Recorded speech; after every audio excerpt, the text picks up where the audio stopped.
Mukama waffe Yesu yeebazibwe nnyo. Twebaza Katonda, tebibadde byangu. Abagenyi baffe Mukama waffe Yesu yeebazibwe. N'olwekyo tugenda kwongerayo empisa ya Katonda endala mu ddakiika si nnyingi, kubanga ku ssaawa ndowooza 8 tulina okuba nga tutuuse ku bbatirizo. Abo abagenda okwetwalira Yesu Kristo ng'omulokozi waabwe, okufuna amaanyi. Nabategeeza nti Yesu yali ku nsi emyaka 40 nga mwana wa Yozefu, mu kyokuyiga kye twasookerako ddala. Era nga bwe bamulaba balaba omwana w'omubazzi. Era nga ne bamutunula agamba, twala eri oleka owunya n'embaawo. Ate nga ddala kituufu yayaziwunya kubanga yazisitulanga. Kitaawo amala okubajja ne waba mukubi wa bbulooka, kitegeeza naawe omwana olina kubanga akatiba okakola ki? Okategeera, kubanga omulimu tegwetaaga kusoma busomi, wabula oguyiga ku bazadde bo. N'ekyokuyiga kitugenda okuyiga olwaleero kye kyamufuula ensonga okugenda ku mulamu omukulu ogwamuleeta ku nsi kuno. Olaba ne Sitaani yennyini yamulaba ng'omwana wa Yozefu okumala emyaka 3. Yagala Katonda afuuse mwana wa Yozefu. Kirabika n'ekyamuleeta sireka si kye yagenderera. Niwe yamala okugenda mu kikola kitugenda okuyiga olwaleero, ne Sitaani agamba, takyali mwana wa Yozefu? Amaanyi ago ge yafuna. Tukkiriza nti naawe leero ojja gafuna. Nga tetunnasaba, tujja kwejjukanyako ku kyokuyiga kitwayiga Ssabbiiti ewedde eddakiika 2 zokka. Mu Isaaya essuula 58 we tugenda okusoma, tusomeyo kalifalense kamu, tugere ku kyokuyiga ekyolwaleero. Nga tuyukiza nti abataliwo Ssabbiiti ewedde twayiga ku mutwe ogwali gwogera ku mpisa ya Katonda eya Ssabbiiti. Nti ddala kituufu yavaawo, twagenda okuva wano nga kituufu Ssabbiiti tekolanga ki? Tevangawo. Kibuuzo kyeweebuuzanga mu mutima gwo, lwaki tusaba ku Sande? Era twava wano olw'eggulo nga amazima tugabasomedde. N'ebitabo ne tubibalagirira mugende mu byesomere mwe kennyini, musalewo mu mwekka okusigalayo oba okukola ki? Oba okuvaayo. Mu Isaaya essuula 58 olunyiriri lw'13 nga tunnaba kusaba kugenda ku kyakuyiga kya leero, bagamba bati nti bw'onookyusanga ekigere kyo okuva ku Ssabbiiti, obutakolanga by'oyagala ggwe, olunaku lwange olutukuvu Ssabbiiti n'ogiyita essanyu, olunaku lwa Mukama olutukuvu olw'ekitiibwa, n'ogissangamu ekitiibwa, nga tokwata makubo go ggwe, so nga tonoonya by'oyagala ggwe, era nga toyogera bigambo by'oggwe. Soko simbe wakati oba olugalo. Ku lunaku olwo byonna byagamba nti byonna nga byokola si bibyo ng'omuki? Ng'omuntu. Wabula ng'okola Katonda by'akola ki? By'ayagala. Wuli olw'14 nti kale onoolyanga n'olyoka osanyukira Mukama, nange ndikwebagaza ebifo ebigulumivu eby'ensi, era ndikuliisa obusika. Ono yali ayogera ku bwa Yakobo, oba obusika obw'eggulu. Wanagaba bwa Yakobo kitaawo, kubanga akamwa ka Mukama ke kakyogedde. Byonna bye tukola ku lunaku olwa Ssabbiiti Mukama yabyogera, era ye yatugamba tubikole ki? Tubikole. Nagamba nti genda obuuza oyo akulinaanye gw'oyogera naye bulijjo, ye byakola ku Sande ani yamugamba obikola. Tokola bitusanyusa. Era kyova olaba lwaki nze sikkiriziganya nnyo na bintu by'abantu ebimu. Era ne bagamba, kale oli Muganda naye bya Buganda tobyagala. Ko nze simbyagala nnyo. N'eki kyenva sibyenyigiramu. Emipiira gya Buganda gibayo ku Ssabbiiti, egy'amasaza ku Ssabbiiti. Ekitali ekyo ennyimbe zino ze bayita ennyimbe, olumbe no lulimu ebintu bingi, wakuba balubikako mbu olumbe, nayo bibeerawo ddi? Ku Ssabbiiti. Bwe batuuka okukola bulungi bwansi naye bamuteekayo ddi? Kaakati nze ne mba nga sibiriimu. Bwe bakola embga zaabwe ez'essanyu nazo zibeerayo ku sabbiiti. Kati abo bakola Katonda, tebakola Katonda byayagala, wala bakola byani? Agambye abo tajja beebagaza bifo bigulumivu bya nsi eno. Wadde ng'obalaba nga babirimu, naye ebyensi ey'eggulu bayinza obutabifunako. Katusomeo ka reference kamu kano kokka twakalekayo luli nga twagala tukasome leero.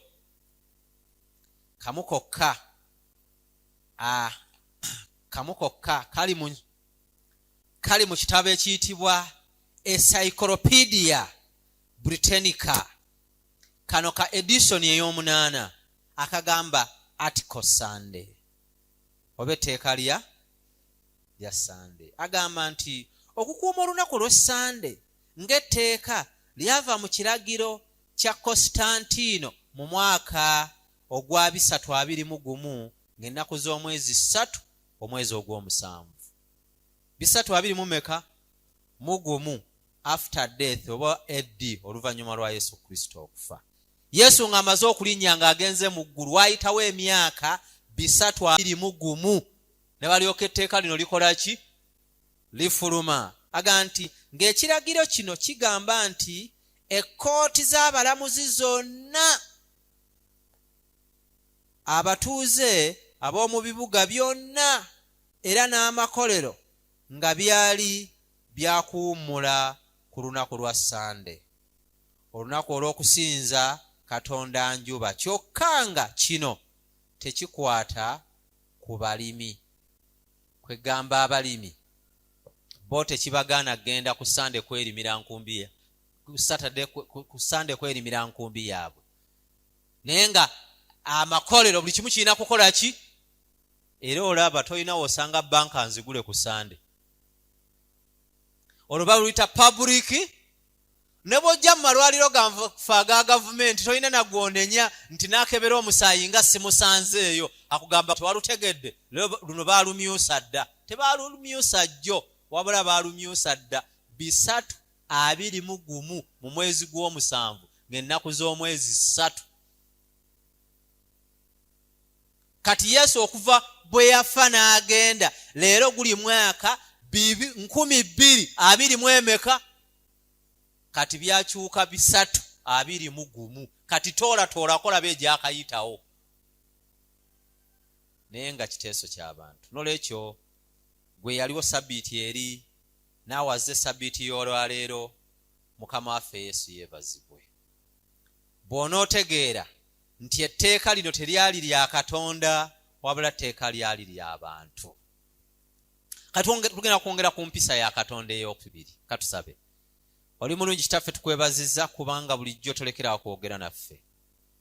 Mwoyo Omutukuvu eyawandiisa ebigambo bino ng'oluŋŋamya abantu, tusaba naffe bayatuluŋŋamya tusobole okubisoma tubitegeere. Kubanga wamutulekera atuyigirize ate atujjukize ebyo by'oyagala tukole. Nga tugenda osoma ebigambo bino, kkiriza tukkiriziganye nabyo ng'atuluŋŋamya. Bwe tusabe okuyita mu ggwe Yesu Kristo Mukama waffe. Amiina. Empisa eno eri wano mu tteeka lino luli mu Matayo essula ya 28 tandika n'olunyiriri lwa 18. Agambye nti oba munjagala nga bw'obikkula munaakwatanga ebiragiro byange. Yesu yayogera ebigambo ebyo byennyini. Oba munjagala munaakwatanga ebiragiro byange. Ngenda kwanguyayanguyako wadde obudde butugobye. Oba munjagala munaakwatanga ebiragiro byange. Ani atuuseewo Oluganda? Waliwo microphone eri wali. Tugambye nti Matayo essula bino Yesu yabyogera. Leero byengenda okusoma byonna ebisinga byonna bya Yesu okusinga okuleka references. Nabategeeza nti ngenda kubajjirayo byakyuka ddi, byatandika bitya, era lwaki biri bwe bityo leero. Tulabye Sande yajja etyeyingirewo, era etteeka lya Sande ne lifuga, nakati lye lifuga. Era percentage y'abantu abasinga obungi lwaki bakuŋŋaana ku Sande? Kubanga tteeka lye likola ki? Teririmu mu Bayibuli. batulaga nti okuva ku lubereberye paka ku kubikkulirwa tolinawo osenga tteeka eryo kati ne tugenda kulaba okuva ku lubereberye paka ku kubikkulirwa tulinawo etukijja ekyo sebo soma Matayo 28 soma olutandika n'ol18 Matayo 28 olunyiriri tandika na 18 olunyiriri lwa 18 Yesu yayogera agamba nti Yesu najja n'ayogera nabo n'agamba nti mpeereddwa obuyinza bwonna mu ggulu ne ku nsi. Sokokomaawo Yesu najja n'ayogera n'abayigirizwa be kubanga be yali nabo n'abagamba bannaaye mpeereddwa obuyinza mu ggulu ne ku nsi. Obuyinza bwamuweebwa ddi? Yesu bwe yafa ku musaalaba bwe yamala okuzuukira bwe pa n'amanya nti n'ensi sitaani wadde yagiwamba mukono gwa Adamu nayo kati maze ogiwangula. Era bwe yamala ogiwangula n'agamba mpeereddwa obuyinza mu ggulu ne ku nsi. Kale nga we mpeereddwa obuyinza naye naawe ekiragiro. Soma ssebo 19 Kale mugende mufuule amawanga gonna abayigirizwa nga mubabatiza okuyingira mu linnya lya Kitaffe n'Omwana n'Omwoyo Omutukuvu. Amiina. Kale mugende mufuule amawanga gonna abayigirizwa nga mubabatiza okubayingiza mu linnya lya Kitaffe n'Omwana n'Omwoyo Omutukuvu. Tabagamba kale mugende mufuule ensi abalokole. Olinawo olusoma nga Yesu ye yaluwandiika oba ye yalwogera? Kale mugende mubaatuze. Olinawo olusoma nga Yesu ye yaluwandiika? Gye bali eri ewaffe. Era bajja badduka ne olunyiriri lwa Pawulo olw'Abaruumi. Kale omuntu akkiriza na mutima gwe n'akamwa ke okuweera obulokozi kale yatula. N'omugamba Yesu ye yabyogera ebyo. Gw'omanyi Pawulo lwaki yabyogera? Pawulo yabyogera kubanga Abayudaaya n'abali Bafalisaayo baali bamuyigganya kubanga yali enemy wa kkanisa. N'abagamba ye yakkiriza na mutima gwe okuweebwa obulokozi wadde teyatambula na Yesu. Naye Yesu ekiragiro kye yatuwa tugende mu nsi yonna tufuule amawanga okuba abaki nga tubabatiza era ennaku zino zonna tubafuula kubeera bayigirizwa. Bwe tumala bafuula okuba abayigirizwa naga nti nga mubabatiza bamala kufuula muyigirizwa n'olyoka okola ki? Obatizibwa. So tozaalibwa buzaalibwa olumala okuzaala ne bakubatiza nga tonafuulibwa muyigirizwa. Olaba n'abaana betuzaala wano mu kkanisa tetumala gamugamba genda ku layini y'okubatizibwa. Tumugamba obitegedde ebyekkanisa eno? Taata sinnabitegeera bulungi. Ogira obyenenya kubanga ino si bino. Eno si pate nti ababatizibwa bwe bamala okubatizibwa baleete ebidongo babiteeke mu maka gammwe bafumbe emmere nnyingi bayite bannaye tulina wano eno omukolo gw'okwebaza twabatizibwa kubanga tuba tuyingira mu lutalo. Tugamba nti oba tonnalutegeera ogira okola ki? Ogira olindamu omala oddutegeera kubanga omala fuuka muyigirizwa. Bw'omala ofuuka omuyigirizwa bwe pa bw'ova mu mazzi naawe ng'otandika okuyigiriza. So si we bamala okuyiwako wali ng'otandika okuyigiriza. Agende mugende mufuule amawanga gonna abaki? Abayigirizwa. Somo olwabiri nga mubayigiriza okukwata byonna bye nabalagira. Amiina. Era laba nze ndi wamu nammwe ennaku zonna. Amiina. Okutuusa emirembe gino we girigwawo. Agambye nga mubayigiriza bwe tumala okubabatiza nga tubateeka wali nga tubakola ki? Nga tubayigiriza. Agambye ali wamu naffe. Ekyo kiragiro Yesu yakyogera. Bigambo bya Yesu yennyini.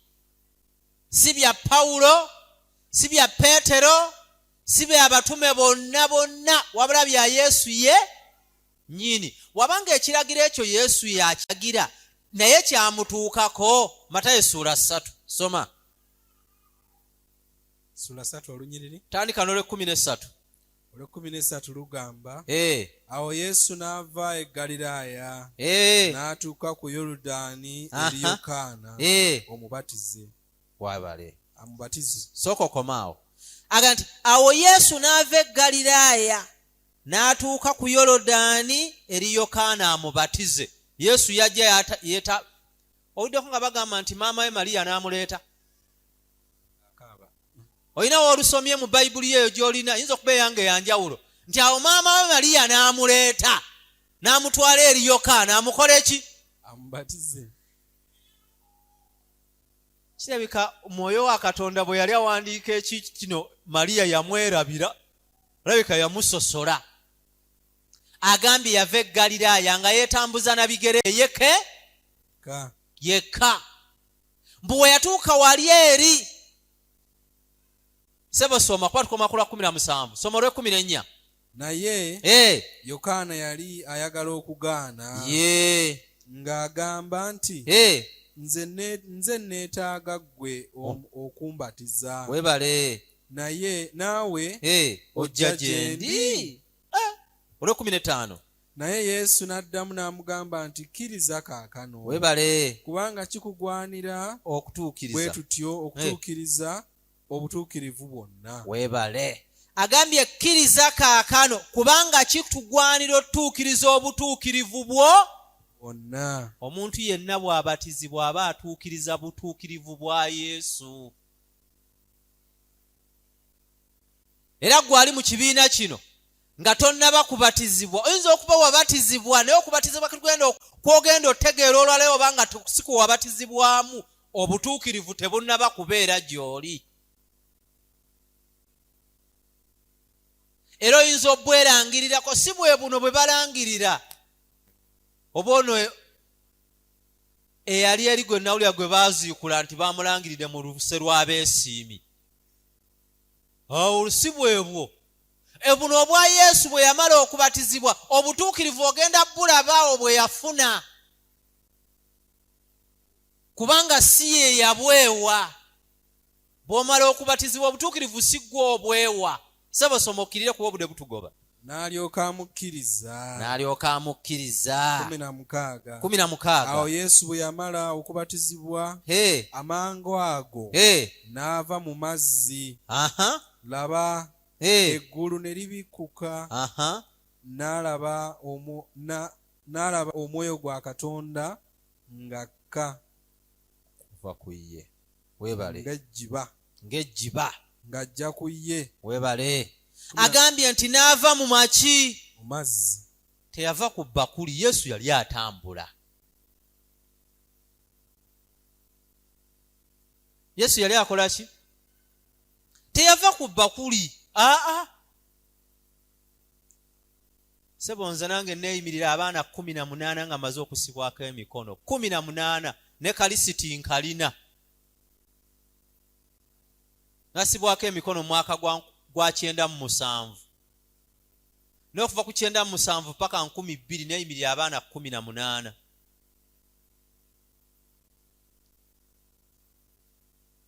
Naye nagenda neesomera ebintu bino ne ndaba nga byanjawulo nnyo ku bye tugoberera n'ebiri mu Bayibuli muno. Konze Mukama kati nze ntuukiriza emisango nensaba nzikirize nze mbeeyo nvuddeyo ne bali ejjayo bokka. Agambye nti n'ava mu mazzi. Kitegeeza yali mu mazzi munda. Yaliganye n'ava awali ebbakuli maama we Maliya n'amutwala. Era n'alagira nammwe mukolenga bwe mutyo nga maama wange bw'akoze eki. Neesi bw'agambye n'ava mu mazzi. Ekyokubiri, mbu Mwoyo wa Katonda n'akka okuva mu ggulu ng'ejjiba n'alyoka akka ku ye. Emyaka 3 Yesu gye yali ku nsi teyalina Mwoyo wa Katonda. Ensonga lwaki? Yali mwana wa Yozefu. Gye tuli emyaka gy'olina nga tonnaba kukka mu mazzi kuvaamu Mwoyo wa Katonda toli naye, kujjako olina gino emyoyo gye bakoowoola. Mugimanyi egyo? oluba okuyingira bwe pa ne bagiyita ne giryoka ne gikka ne gikuba ekigo ne gikuvulungula. Tolina woosoma nti mwoyo wa Katonda we yakka ku Yesu yeevulungula. Pozi ebyo baagaana obiwandiika, mwoyo yagaana obiwandiika nga n'atya okuswala. Bw'oba tonnaba kubatizibwa nga Yesu we yabatizibwa, mwoyo wa Katonda toli naye.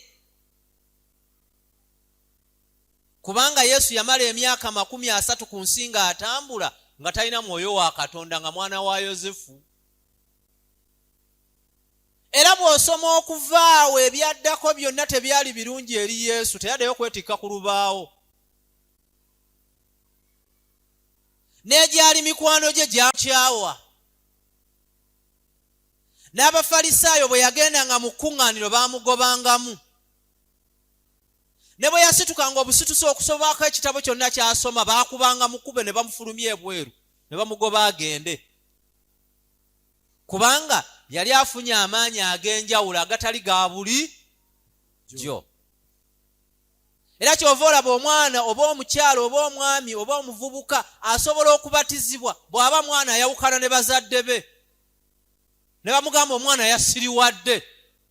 Ne bw'avaayo n'abagamba bannaaye lubaala ndi bubi annuma, bonna bakuŋŋaana ne bagamba kitwasabirira edda kyakoze eki? Kirabise, mujje baneetutuule, zirabika empewo ziri ku ono. Bona ne bawulira essanyu. Ne bw'amala okubatizibwa ne bamugamba owaaye mutabani wo yafuuse Museveni sidde baamubatiza.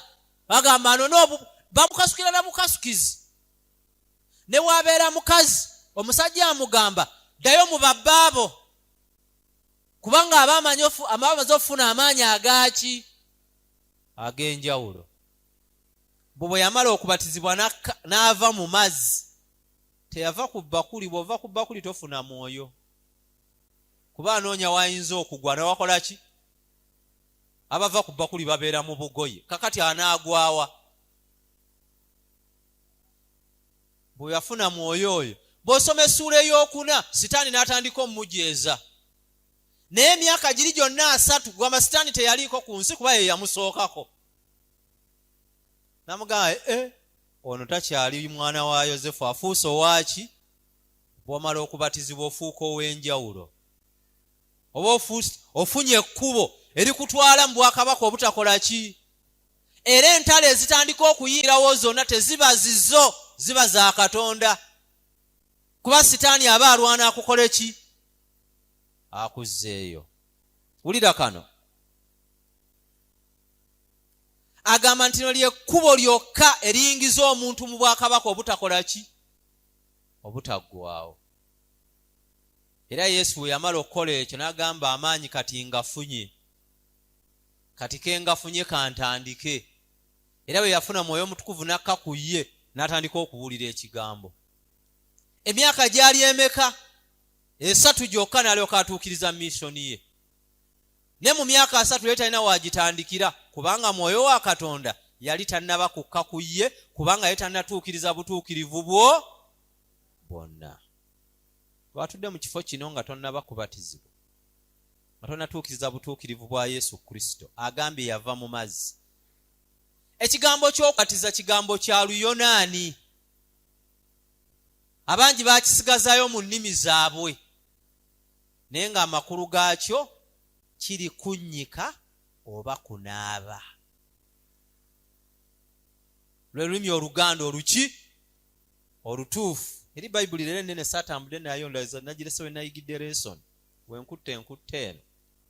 Ye erimu references ezisindika ku kanyiriri ako kennyini. Naye tunaaviira tujja kuba tubutegedde. Woba oyagala obunoonya obusanga wa.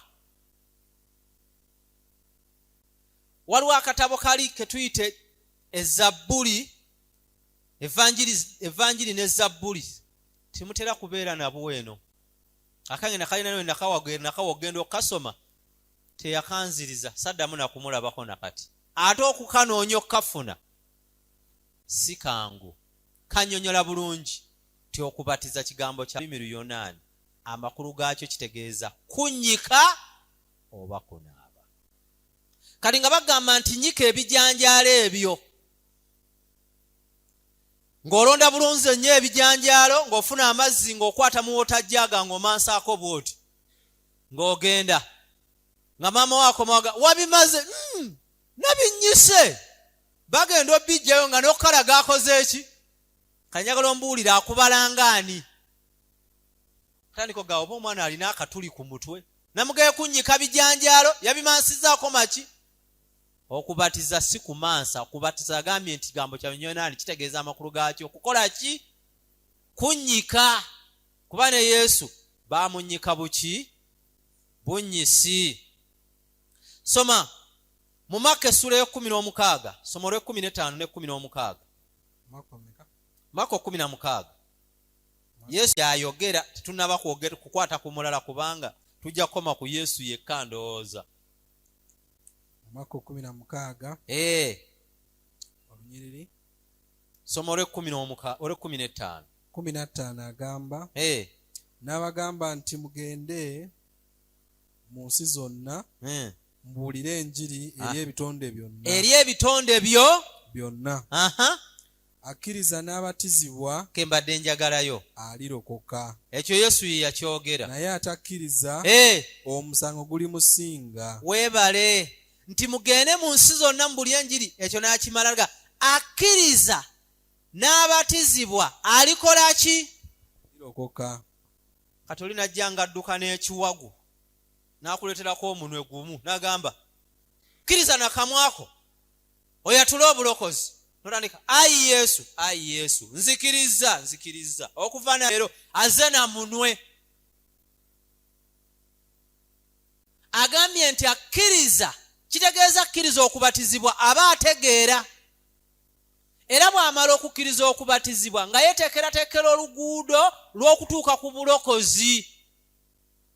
Soma olunyiriri kennyini olwesomere. Yesu yalukola ki? Yesu yalwogera, so si Pawulo si Yokaana. Ddamu olusomesebo mukadde, ddamu olusome. N'abagamba nti mugende mu nsi zonna, weebale mubuulire enjiri eri ebitonde byonna. Era gwe mulimu nze gwe nkoze, era mbuulidde wiiki 3 ndi wano nze njogera. Akkiriza n'abatizibwa, akkiriza n'abatizibwa alirokoka. Alirokoka nti akkiriza n'abatizibwa alokoka. Era ekero gye tusoma yanjawulo ku yammwe.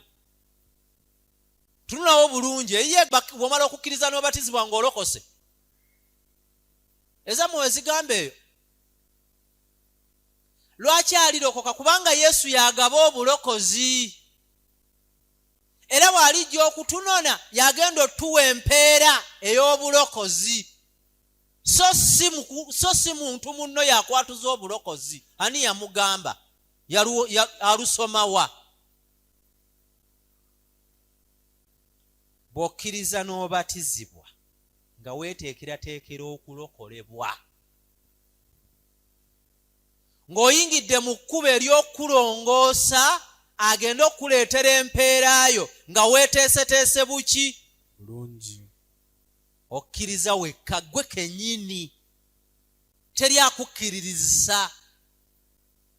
Era kyova tugamba abaana be tuzadde, bw'oba tonnabitegeera bino ogira okola ki? Ogira olindamu ng'otabaala ebibiina byonna. Era kyova aba basomesa mu kino n'agenda mu kino n'agendako mu kino, tumutuuka mu Pathfinder, wuuyo mu Ambassadors, wuuyo yonna tusomesa Bayibuli. Bw'amala obitegeera alaga nti like ebintu bino mbikoze eki? Kati kambatizibwe. Kubanga akkiriza ye kennyini, bw'amala okukkiriza n'abatizibwa. Kuba Yesu yakola ki? Yayogera. Yokaana essuula 1:6. Okubatiza kuno okw'okunnyika kwavaawa? Tukyalina Yesu yennyini yeyeeyogerera. 1:6. Yokaana enjiri 1:6. Walabika omuntu Katonda gwe yatuma, erinnya lye Yokaana. Weebale. Oyo yajja olw'okutegeeza, ategeeze eby'omusana. Weebale. Bonna bakkirize ku bubwe. Oyo si ye musana, wabula okutegeeza eby'omusana. Weebale. Waliwo omusana ogw'amazima ogwakira buli muntu. nga gujja mu nsi. Yali mu nsi, ensi yakolebwa ku bubwe, era ensi teyamutegeera. Boogera ku Yesu. Yajja mu matwale ge, naye abaali mu matwale ge tebaamusembeza. Kituufu nnyo. Naye bo abaamusembeza yabawa obuyinza okufuuka abaana ba Katonda. Amiina. Be bakkiriza erinnya lye. Sooka okomaawo. Abakkiriza okusembeza Yesu yabawa obuyinza n'okubafuula abaana baani? Ba Katonda. Tosobola kumusembeza nga eddaala erisooka ery'okutambulira mu bigere bye olyesambye. Era kyova olaba obwana bubeera n'eyirizi mu biwato, nga yirizi bazisibyemu n'ennatti z'eggaali, ne bakatwala ew'omusumba, simanye ewa reverandi, simanye ewa faaza, n'akayiira amazzi n'eyirizi yaako mu kiwato, kubanga tebirina njawulo. Era kyova olaba babeera ne bazaala abaana abalongo, ekiro ne basulanga bawemula ebigambo ebiwanvu ennyo, wayitawo ennaku nga ziizo, aye ne babutwala mu kereziya oba mu kkanisa mbu bagenze babatiza, kuba byonna bye bimu, tebirina ki? Tebirina njawulo. Naye bw'okkiriza n'akamu ako naga okuva na leero wadde ebyo baabinyingizaamu mbikooye, sikyabikola ki? Sikyabiddamu. Kasita okkiriza gwe oyolokera Yorodaani. Era oluva mu Yorodaani bweppa amaanyi g'ofuna awo nga tobatizibwa, oyinza okugawulira nga mwegali, naye munneesiga ego. Oyinza n'okuddayo nga waka nga oli mwana ne bakubuuza ovaawa, tinva mu baseveniside, kolayo ki? Kubatizibwa. Kale tambula otuviire. Era bw'otambula noga banne bangobye, oba oliawo ng'ate bakunonye. Naga omwana ono obuvumu abugjewo muga nti ddayo gy'ova mba sevensi ne ddayo. Kubanga amaanyi oba omaze ogakola ki? Ogafuna. Kabe mukazi, tulina omukyala wali najjo baamukuba emiggo.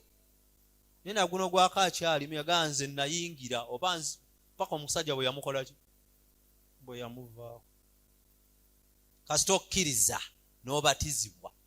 Omusajja ayinza okuba takubanga na ku mbooko ng'osobola n'okugenda mu masaba agabuliwa, agawa n'agawa, n'oleeta kyakala owawa nga takufaako. Ne lwategedde nti wabatizibwa mu baseveniside, ewuwe tolinnyayo. Kubanga biri bye bimu, byekyusa bwekyusa. Tebirina ki? Njawulo. Naye kasita okkiriza n'obatizibwa nga Yesu bwe yabatizibwa, awo ng'amaanyi ogafunye nga n'olutalo lutandika. Egibadde mikwano gyo gikukyawa, kubanga ofunye amaanyi agaki? Ag'enjawulo. Soma Matayo 11:11, wali tujja kwesomerayo, obudde butugoba. Matayo essula 11. Olw'ekkumi. Ddala mbagamba nti tevangamu abo ddala mbagamba nti tevangamu abo abazaalibwa abakazi omuntu asinga Yokaana omubatiza. Naye omuto mu bwakabaka obw'omu ggulu amusinga ye. Webale n'okomaawo.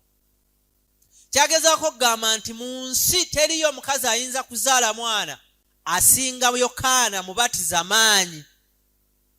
Naye gwagamba nti omuto, gwayogerako omuto oyo yakkiriza ebya Yesu Kristo n'atambula ng'omwana omuto.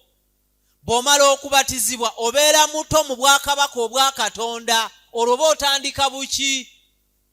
Era kyova olagamba wakegatta ku kkanisa n'akava mu mazzi, oba mugole oba bebi oba akaana akato mu kukkiriza ng'otandika buki?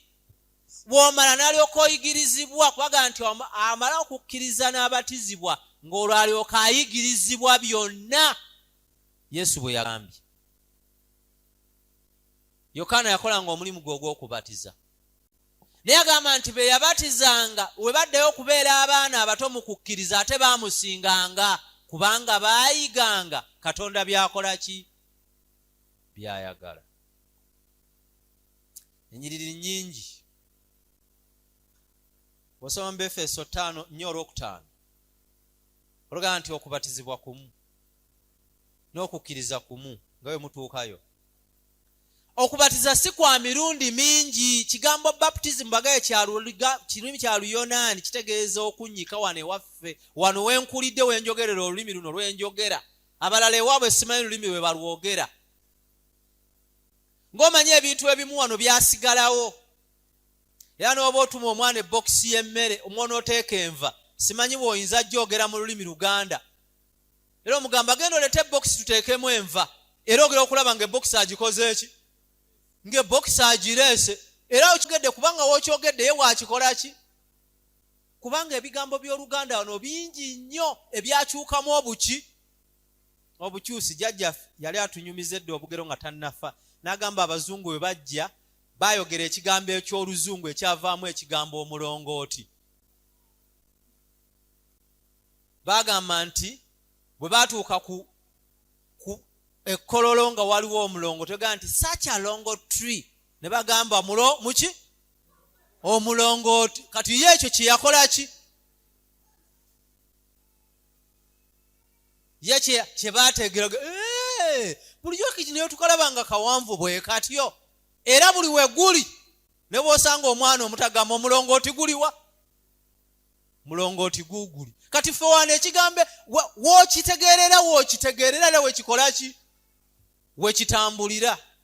Kale ekigambo ky'Oluyonaani ekya baptizo nga okubatiza. Era ddala ne bagamba genda obatizibwa, ani atakitegeera? Wakuba agambye nti okubatiza kutya? Kumu. Befeso soma olabe. Befeso 4:5. Mukama waffe omu. Mukama waffe omu. Okukkiriza kumu. Weebale. Okubatiza kumu. Ye. Katonda omu. Omu. Kitaawe wa bonna. Afuga byonna. Ayita mu byonna. Era ali mu byonna. Amiina. Agambye okubatiza kutya? Kumu. Wulira na wantu tulina ebika by'embatiza bingi. Ne byakyukakyuka ddyo ojja kubiwulira. Ng'oggyeko okunnyika kwe kubatiza okutuufu Bayibuli kweyogerako. Agamba okuva ku lubereberye paka ku kubikkulirwa. Tolina w'osanga kubatiza nga kwa ngeri ndala yonna okuleka okunnyika. Waliwo okubatiza okw'okuyiwako amazzi okwo kuli common. Ate no bakusasulira ne ssente. Simanyi nnyo ennaku zino babasasula mmeka. Naye njagala ombuulire amazzi tampeka 2 ze bateeka mu kikopo ne baziyiwa tebamuyiwaako nno namangi. Basobola etampeko 2 oziyiwa ku baana nga 8 oba 10 abateekeddwa ku lunaku olwo. Naye buli mwana kakaadi katini nnyo bwe kati ke basala katini si kanene na nnyo. Ne bagamba simanyi kati ennaku zino ba mitwalo emeka n'endowooza leka kali gisukka 2. Era weewandiisa n'abaana bo b'owaddeyo n'emitwalo gy'emeka. Naye njagala omubuli eyo kaana Yesu yamuwa mmeka? Oba ebyo mwoyo teyabiwandiisa yatya okuswala nti ne Yesu baamubatiriza ssente? Wale yambuuza ne mukadde nga kubatiza kuli kwa ssente kwanza ebitali bya Katonda bya bbeeyi. Kubanga si byani eyabitandika naye alina okifunamu. N'ebya Katonda byo bya buki? Bya bwereere. Okubatiza okulala kwa kutuula ku ngoma. Nanoonyeza akagundi kange ne kambula. Ate nga laptop abaana badde bagimazeeko omuliro ate sisula mu masannyalaze. Nabugundi bu memory card nga 6 ne kamu ke kaliko bino, kaliko ebika by'okubatiza biringa 9. Buluwaveri ne bagikubako bwe pu n'otuulako nga gwogenda. Bulagikubako tu ng'otuulako nga gwogenda. Nga gwo mulimo ng'ogwo omaze okola ki? Okubatizibwa. Okulala bateekawo bendera emmyufu bwe bati mbu gwe musaayi gwa Yesu. Bw'okkiriza nti Yesu omukkiriza nga bendera ogiyitamu. Yesu mukkiriza nga bendera ogiyitamu. Kasa muggwayo olwo nga mubatizibwa. okulala kwa kubuuka muliro. Bakuma omuliro bw'ova n'osinzira n'ogubuuka nga gw'omaze nga we eddiini ogiyingidde. Kankoze bubi okumbula kubanga abaana muliro baagumazeko nga sina wembwawula. Ne buli bwolwo muli bulaba. Okulala ag'okukuyita omuliro nkumaze. Okw'okutuula ku ŋŋoma, okulala kwa kutuula ku ntebe. Bateekawo entebe nga eyali badde ng'omusumba ajja n'alangirira eyeewaddeyo okuyingira enzikiriza eno ajja atuule ku ntebe eno. Bw'ajja n'agituulako eyo n'agivaamu ne bamuwa ekifo. Omulala n'ajja n'agituulamu n'avaamu ne bamuwa ekifo. Olwo ng'amaze okukola ki? Nabagamba ebyo munengera ebitali bya Yesu abaabigunja byamanyi gye baabijja. Naye agambye kuno kuli kutya? Kuli kumu. Abuuza ekibuuzo.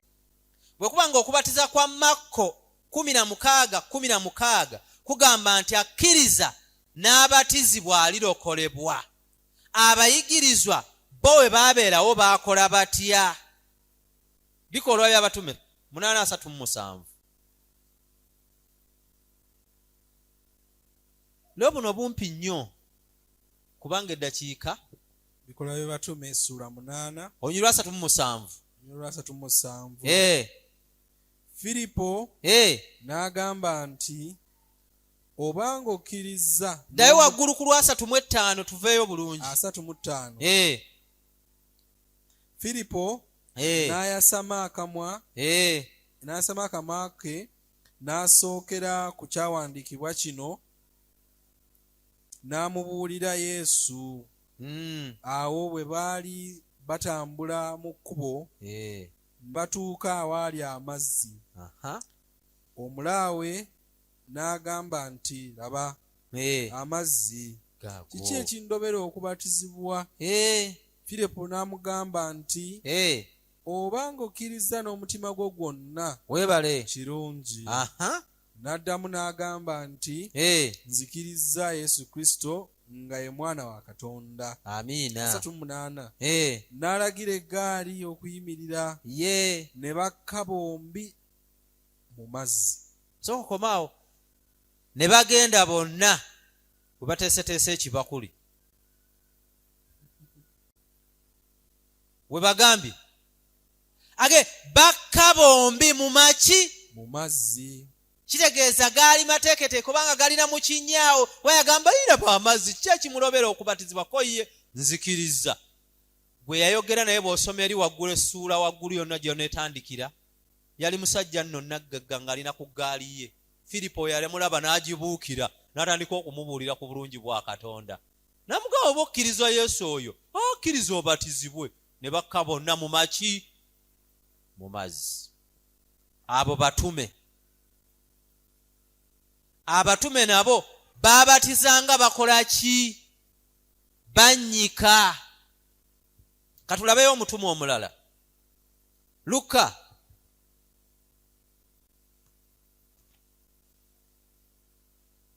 sura yo 7. Tugenda kusomako ennyiriri 2 zokka. 29:3.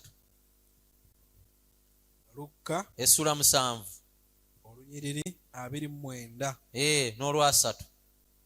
N'abantu bonna bwe baawulira n'abawooza ne bakkiriza Katonda okuba omutuukirivu ababatizibwa mu kubatiza kwa Yokaana. Naye Abafalisaayo n'abayigiriza b'amateeka ne beegaanira okuteesa kwa Katonda kubanga tebaabatizibwa ye. 31. N'olukomaawo nga bajja zisoma nti ku mulembe gw'abatume era waaliwo abalina empaka. Bw'agamba Abafalisaayo n'ab'amateeka baali bannaddiini nnyo. Ndowooza nga basinga ne bano abatambula n'emidaali. basinga ne bano abatambula ne kakoola, basinga ne bano abatambula n'akakuufu ku mutwe, nga n'omulabako obulabi otegera butegeezi nti oyo kitaffe mu Katonda. Baali babasinga. Naye bwe baatuuka kiseera ne babigaana nti okubatiza era mbu ne baakugaana ku mulembe gwa Yesu gw'osoose. Nabo baakola ki? Kubanga baalina ekikoosi kyabwe kwe baliira ssente bagende bakiveemu. Ekitiibwa nga kiri awo nno, mwe temukiraba nga ne wali ekitiibwa awo. Mbu baakigaana.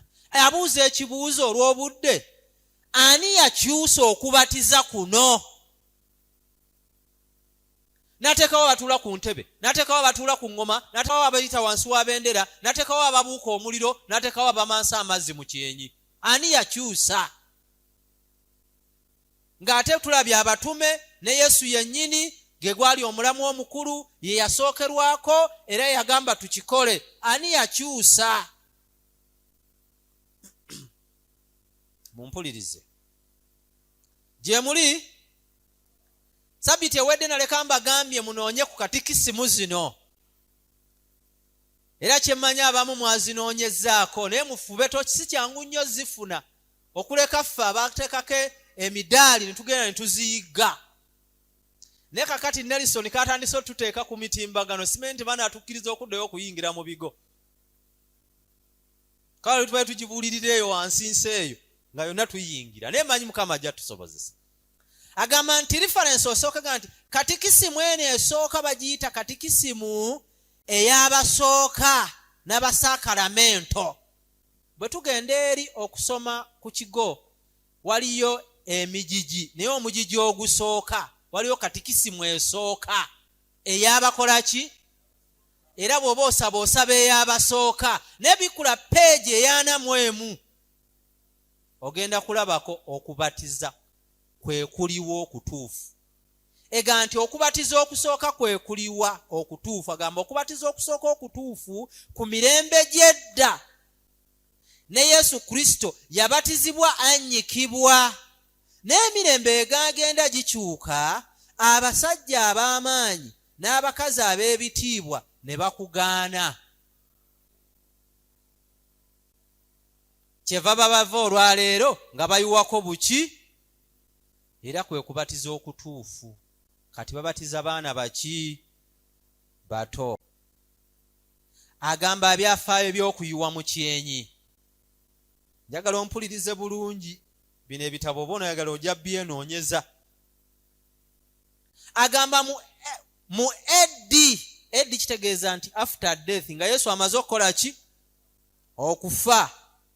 Okuva mu 185 paka 254 Bisopu Kopuriano ye yatandika okubatiza abaana abato. Nga Yesu nga n'abatume bamaze okuttibwa bakoze eki? Baweddewo. Mbu Kopuriano ye yatandika okubatiza abaana abato. N'olwekyo mu mwaka gwa eddi 218 enkola eno n'etongozebwa mu Kereziya ng'ewagirwa Kabaka Agusitini. Mu kiseera ekyo Kabaka Agusitini yali kabaka wa Bungereza. Era yali omukulembeze w'ennono. Nga kyataddeko omukono kigenda bugenzi muki? Kubanga enkola y'edda eyabwa Bayibuli n'okusinza nga kabaka kyayogera abalala tebakola ki? Era bisopu we yakitandika ne batwalira ebiwandiiko kabaka n'ateekako omuki? Ate kasa kabaka ateekako omukono. Omanyi ensi yonna erina kukola ki? Mwaka gwa ana gwa 218 eddi. Agamba enkola eno yajja wayiseewo emyaka 3.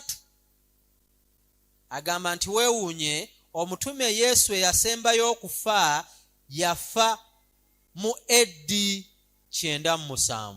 Yali Yokaana. Ngambye yatandika eddi 185. Omutume yasembayo okufa yafa eddi 97. Agamba nti okubatiza abato ne kutongozebwa Kabaka Agusitini mu eddi 218. yo reference number 1. 2, agamba nti bakitandika mpola mpola nga basooka kubatizanga abalwadde ne bazaako abaana abato, nti oluvannyuma n'abakulu. Awo baakozesanga enkola eyogera nti bw'aba anaayinza annyikibwe.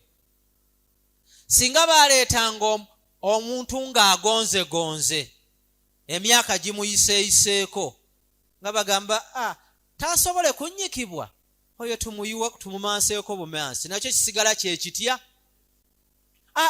Ono mulwadde anaasobola okunnyikibwa omulwadde ono, nti naye tukole nga bali. N'abaana abato bwe batyo paka we kyatongozebwa.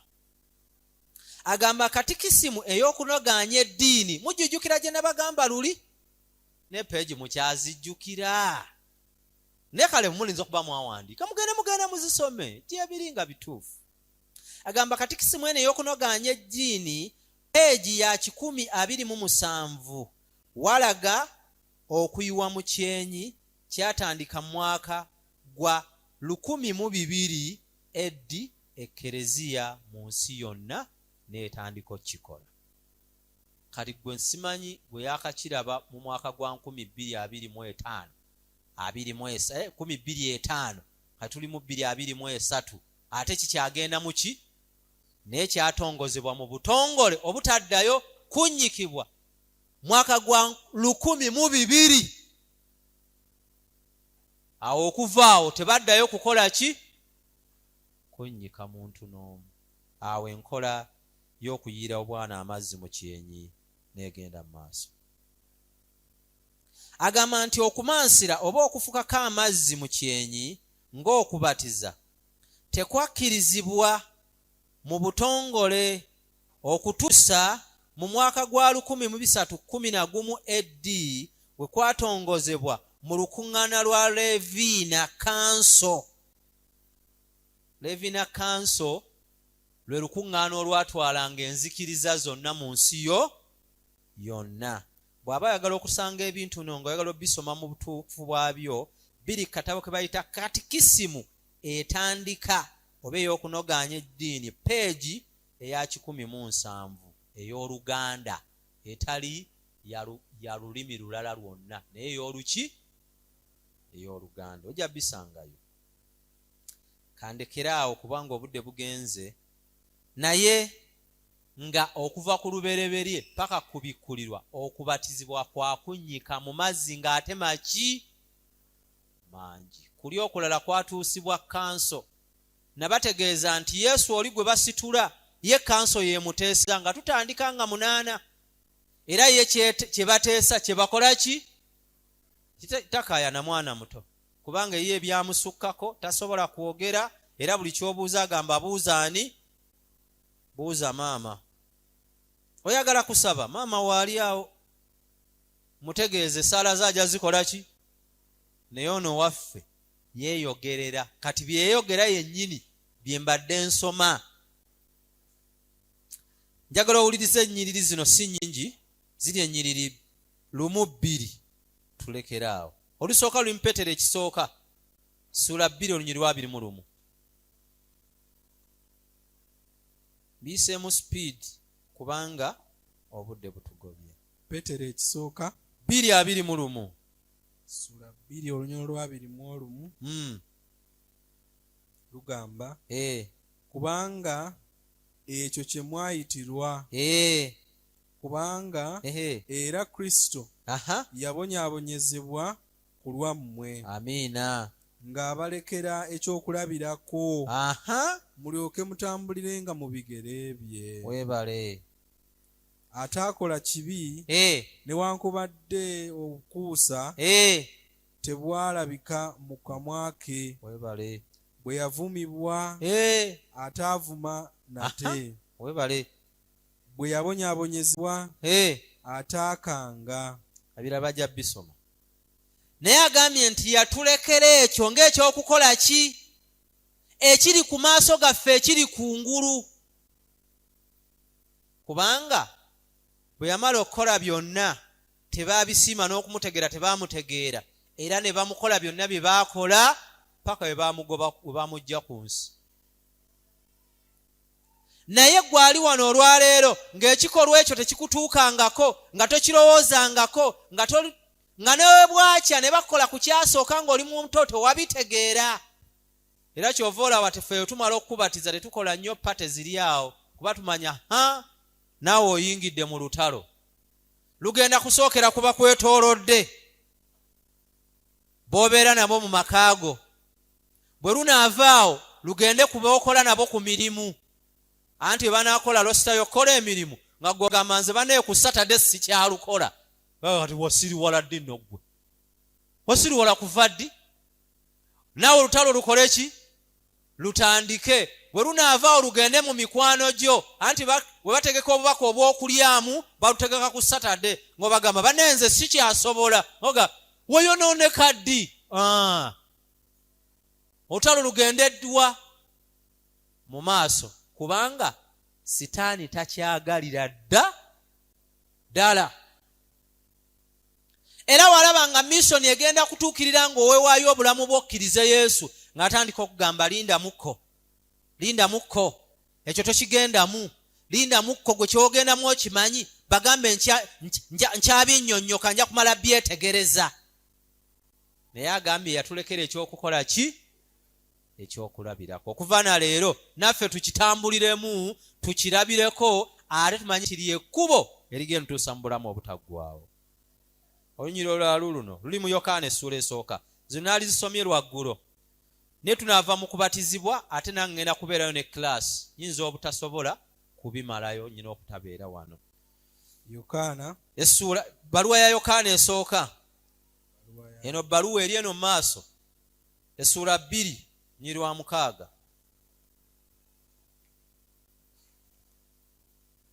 Baluwa ya Yokaana esooka essula 2 nyiri wa 6. Baluwa ya Yokaana esooka essula 2 onyiri wa 6. Nyiri wa 6 lugamba ayogera ng'abeera mu ye kimugwanira naye yennyini okutambulanga era nga ye bwe yatambula. Komaawo. Kasita ogamba nti ddala kituufu Yesu nzikiriza bye yakola byonna mbiwulira kuba sikyayinza birabako kuba saamulabako, naye njagala kutambula nga ye bwe yakola ki? Agambye nti kandude muntusome. Agamba nti ayogera ng'abeera mu ye kimugwanira naye kennyini okutambula nga ye bwe yatambula. Tagambye nti genda olabe bufirimu. Obufirimu bwe tulaba si ye Yesu. Eyo takulimbanga nti firimu ye Yesu. Bali bazanya ebyefaananiriza bye basoma mu Bayibuli. Kayinaku zino n'abaddugavu bakozeeyo firimu eyaabwe. Ani yagirabyeko? Nagisanga nga bagyogerera naye nga ne bye bayogera ebimu ne mu Bayibuli tebikola ki? Nga omusajja omuddugavu omulungi yeesibye ekigoye ekyeru nga yazanya nga Yesu. Era yazanya bulungi. Naye nga byayogera n'ebimu tebiri luddawa. Bali n'abazanya ey'abazungu bagezaagezaako kubanga ebimu byali nga byebyo byennyini Yesu bye yakola ki? Bye yayogera. Eri firimu. Togaa nti kangende ndabeka firimu tunulye Yesu yatambulanga supiidi yaddukanga misinde. Mu birowoozo, mu bikolwa ne mu nneeyisa alowooza ng'okkiriza okutambulira nga Yesu w'atambula. Tandika na leero okuyitibwa mu kubatizibwa otandika okutambula nga Yesu bwe yakola ki? Bwe yatambula. Luno lwe lusembayo. Luli mu Bikolwa by'Abatume essula 22:14. Gwali wano olwaleero. Bikolwa by'Abatume 22:14. Ng'osazeewo ogamba nti kakibe ki sijja kutunula mabega. Ebikolwa by'Abatume essula 22 olunyiri lwa 14 paka lwa 16. N'agamba nti katonda w'abajjajjaffe yakulonda dda. Ti katonda w'abajjajjaffe, tetwogera ku bajjajjaffe, tetwogera ku bajjajjaffe bali abaatuzaala. Ayogera ku bajjajjaffe Ibulayimu, Isaaka ne Yakobo, ku bajjajjaffe ab'okukkiriza. Agambye katonda oyo yakulonda dda. Nga nawe tewonategeera nti olwaleero lwe ŋŋenda okutandika feezi yange esooka nga mpita mu mazzi ey'okuginnya mu bwakabaka obutaggwaawo. Soma ssebo. Yakulonda dda otegeere ebyo by'ayagala, era olabe omutuukirivu oli, era owulire eddoboozi eriva mu kamwa ke. Weebale. Kubanga onoobeeranga mujulirwa we eri abantu bonna. Soko komaawo, agayo ojja kubeeranga mujulirwa we eri abantu bonna. Singa omala okubatizibwa wano nga n'abeewammwe tebannaba na kutegeera, nga naawe tonna omanyi nti waliyo eyategedde, onoogenda okutuuka ewammwe bwe papa. Tojja kuweza nnaku ziwera 2 nga tebannategeera nti wafuuka Museveniside, nga ne gw'otaabuulira akimanyi. Kubanga Mwoyo wa Katonda aba amaze okufuula omujulirwa eri abaki? Eri abalala. Abazadde n'abaana bennyini osoga, maama yafuuka Museveniside. Gwani yagamba nti nange nakimanya. Awo ng'omulimu gutandikirawa? Agambye yakulonda dda. Olumaze olw'ekkumi n'omukaaga terunaggwaayo. Genda maaso. Onoobeeranga mujulirwa we eri abantu bonna ow'ebigambo ebyo by'olabye ne by'owulidde. Weebale. Mukaaga. Kale kaakano ekikulwisa ki? Agambye ekikulwisa ki?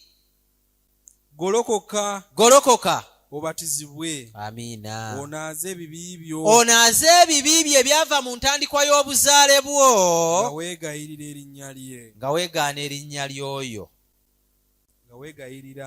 Nga weegayirira erinnya lya Yesu Kristo lifuuke ekitundu kwani? Ku ggwe. Era ojja kuba mujulirwa nga ne bw'ozaala omwana tokyamusiba buwuzi. Nali mbabuuza wano obuwuzi butegeeza ki? Buli omu yalina ansa zaaki za njawulo. Kitegeeza ansa entuufu nabo tebagikola ki? Tebagirina. Nabagamba omwana wo weebakanga nga muto, twalanga obudde otuuleko awo olabe. Ojja mutunuulira olabe ekimunyeenya. Okimanyi? Gwe gy'otwala omwana nga muto omwebasaawo, wakuba mugenda obbebasa nga mwabukoyokodde abo bakaabiridde, olukeebasaako ng'odduka kwoza ngoye. Ekyo ekibuseekingako ne kawawamuka ne kaddawo. Eyagula omukono guno mu nsi, eyagula ensi eno mu mukono gwa Adamu, abagamba naawe otuuse onsanze gye ndi. Era buno obugugu, era bwe bakugamba nti omwana wagugumuka nti musibeemu obugoye obuwuzi obwo obuddugavu, lwaki temusibaamu bweru? Mwakalaba ko bameka basibamu obumyufu? Bw'omusibamu akaguliini takkuta. Mwaŋŋamba wano mu ensonga enkulu ekibasibyamu obwo obuwuzi kulaba oba bakkuta. Ey'okubiri kulaba oba bagejja. Bw'omusibamu akaguliini tagejja.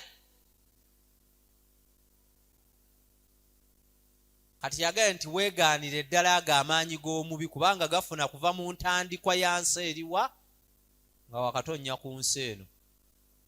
Era nsiiba ngamba abantu nti obusamize si bwe buli bwe tubeeramu ne tukuba eŋŋoma. Obwo bwavaayo. Eri gye twabeeranga ne tukuba eŋŋoma mu masabo bwavaayo. Kati buli wano ku bwongo bwaffe kwennyini kwe butambulira. Era kyova olaba okola ekintu ky'otamanya nawana gye kiva, ogenda okibuuza nga n'abaakikola abalala bangi. Ate oba maama ye yaŋŋambye nkikola, ye yansooka okuzaala nze, taffe bwatyo bwe yatukola, bw'agambye nange nkole abaana. Ne mulyoka mubanaaza buli kika kya muddo. Omwana aganye okutambula nti simaba basiigako omutwe gwa kiryo. Bwe bamala ne bamugamba kunyuula obwoya bw'embwa obusibe mu kagoye obusibe muno. Omwana alyoka awunyeranga embwa kubanga wagimutondako nga yakazaalibwa. Ani omutwe gw'ekiryo gukoma, ekiryo kikoma, gw'okikyusa ne kidda eno n'okizza eno. N'olyoka omwana antamya ayenjeera ekyalo kino kyonna. Wamusibako nga muki? Kubanga ekyo sitaani kye yayigiriza bajjajjaabo ne maama wo kye yamugamba, naawe kyagambye ne b'ozadde ky'oli bakola ki? Ky'oli bagamba. Njagala mumbuulire, embwa ne pusi n'embuzi n'ente baabaazo bazisibako ki? Simwe mu birunde wammwe. Akabuzi k'ewoowe kazaala, abuzi nga tekanatandika kutambula bulungi okasibako ki? Waliwo bendaba babusibamu ebyayi, mbusime kaba kafuluma byagwe bulungi. Kati gwe omwana wo naye wamusibangako byayi. Nze waffe tububeerayo naye nze sirabo bwe tusibako byayi. Eyo endowooza simwe mugitandika, eyagitandika ye mubi eyagula omukono, eyagula enseno mu mukono gwani? Gwa Adamu. Kati avaga nti olinda kigolokoka obatizibwe weenenye biri otandike feeza ki? Feeza empya. Nga tunaba kusaba, njagala kulabaga nti okuva na leero njagala kwegaana bigambo bya musajja ono Konstantino bye yafulumya mu mwaka gwa 185 AD, ate ne bufuuka ebitongole mu mwaka gwa 1311 ogw'okuyiira abaana amazzi. Era nange bwe nazaalibwa bazadde bange ne bantwala ne banjiira amazzi, era ne baŋŋamba bambatiza, era ne kaadi yange ey'obubatiza engikola ki? Njirina, era maama agikuuma butiribiri.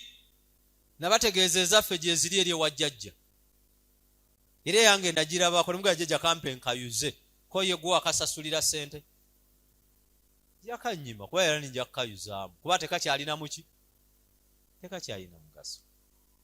Agamba nti weeweeyo leero, weeweeyo na mutima gwo gwowe, kuba yagambye okkiriza wekka okubatizibwa, so teyagambye nti kkiriza oyatule. Onde tugenda kukwatuza bulokozi. Waliwo ogenda kukkiriza obatizibwe mu mazzi amangi otandike feeza enki? Feeza empya. Njagala kulaba kwabo kale ngololera bugololezi ku mikono n'oba tosituse. Aga nti nze okuva na leero ngenda kwewaayo mbatizibwe nga Yesu we yabatizibwa. Amiina.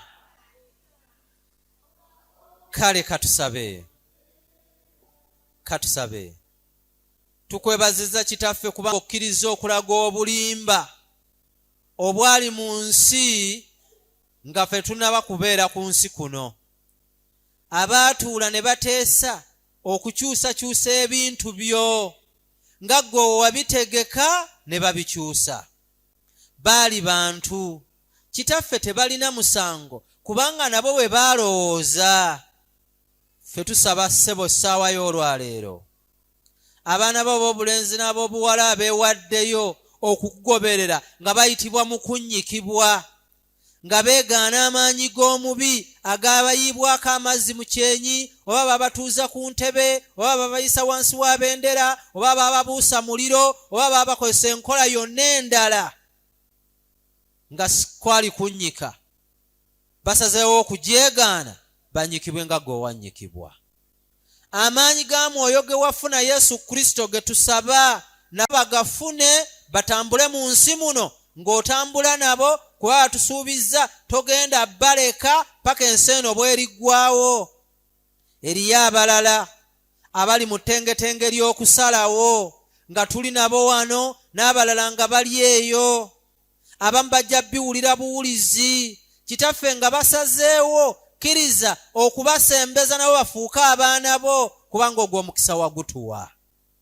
Waliwo abali mu maaso wano nga bagamba ekiba kibe, nze njagala kutambula naawe okuva na leero. Bawa amaanyi, bagobeko amaanyi g'omubi agayinza otuula mu nda yaabwe ne gabalemesa okwogera ebituufu n'okusalawo. Amaanyi g'omubi agenda okubeetooloza abantu bonna ababeetoolodde nga babavumirira, kubanga naye wali ku nsi wawangula naye tewasiimibwa bantu. Kyekiseera tukusiime n'abalala bakwegatteko, kkiriza okubaaniriza mu ntebe ya Taata. Naffe tubaaniriza mu ntebe y'oku nsi, tugenda kutambula nabo paka onookomyawo bwakabaka bwo. Nga tuva mu kifo kino okugenda ku Yorodaani, abantu bano beetwalira amaanyi g'ogenda okubawa okuva eyo, tutambuze n'emirembe. Waliyo abalala abagenda otwegattako obwegasi okuva awalala, n'abamu nga bakyali bano, Kitaffe nga tunasimbula, kkiriza bajje batwegatteko omulimu gwo gutambule. Beerawo ku lwaffe Ayi Taata, tusobozese, kubanga naffe tuli banafu, tuli bantu, tusobole okufuna obuwanguzi. Singa okomyawo obwakabaka bwo mu ssaawa eziddako nga watusuubiza, totuleka. Ebinyiiza ebiri ku nsi kuno n'amaziga, kubanga gw'ogenda okugatusangula tufune essanyu. Beerawo ku lwaffe Ayi Taata, bwe tusabye okuyita mu ggwe Yesu Kristo Mukama waffe. Amiina. Nsaba Mukama abampeera omukisa.